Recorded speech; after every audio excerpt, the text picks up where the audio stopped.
Nakuha ni House Deputy Majority Leader at TGP Party List Representative Jose Bong Teves Jr. ang mayorya ng boto ng mga mambabatas para maging bagong pangulo ng Party List Coalition Foundation Inc. o PCFI sa 20th Congress. Naganap ang botohan ng mga miyembro ng PCFI na kapwa mga representante ng Party List Group sa isinagawang General Assembly sa Plenary Hall. Pinalitan ni Teves si Ako Bicol Party List Representative Saldico na matatandang nagbitiw bilang miyembro ng Kamara. Sa naging talumpati ni Teves bilang bagong pinuno ng Party List Coalition sa Kongreso, binigyang diin nito ang tungkulin niyang magserbisyo ng tapat at may integridad bilang mambabatas at pinuno ng organisasyon.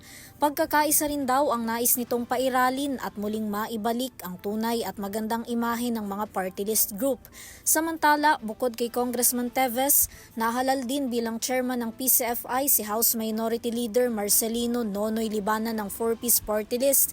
Vice Chairman naman si Congressman Ompong Ordanes ng Senior Citizen Party List at kapwa tagapagsalita ng koalisyon si Kamanggagawa Party List Representative Elijah San Fernando at 4-piece Party List Representative JC Abalos. Kasama rin sa mga nakakuha ng posisyon sina Co-op NATCO Representative Felimon Espares, Agimat Party List Representative Brian Revilla at iba pang representante.